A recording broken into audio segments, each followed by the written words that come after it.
হৃদয় ভাঙ্গার গর্জন। কুকুরে কোন দিক দিয়ে নিশেষ নাই?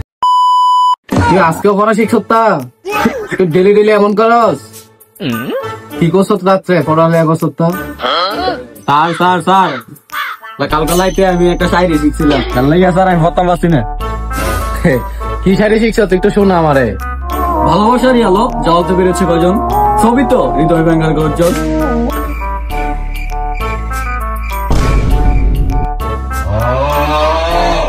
স্বপ্ন আমার একটাই, আমি তোমার আফসোসের কারণ হতে চাই। মাস্টার লাগছে আমি আমার ফলনা লেগে মাস্টার যে ছাত্র এসব হিয়া এত লই গেমনে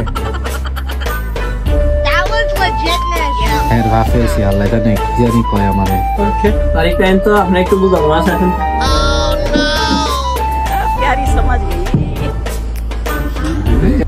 আল্লাহ জানে হের বাপে যে খারাপ লোক আমার কি জানি কয়, বুঝা হইন তো দিতিব।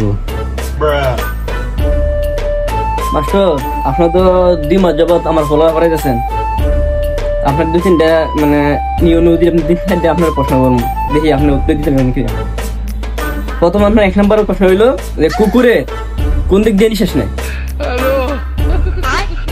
আরে বাপরে এটা কি প্রশ্ন করলো মাস্টার? এই যে প্রশ্ন দিলাম এই যে না পারেন আপনি তো এই মাসের বেতন আটকে দিন। মুখ দিয়া নিশ্বাস নাই? হয় নাই বলইছে কুকুরে নিশেষ নাই পিছন দিক দিয়ে। গেছে গেছে আমার 2 মাসের বেতনে গেছে, এমনি গত মাসেরটা দিছে না, এই মাসেরটা না দিলে আমি খামো কি? বন্ধুরা এরকম ছাত্র পড়াবেন না বন্ধুরা, যদি পড়ান তাহলে এরকম প্রশ্নের সম্মুখীন হতে হবে বন্ধুরা।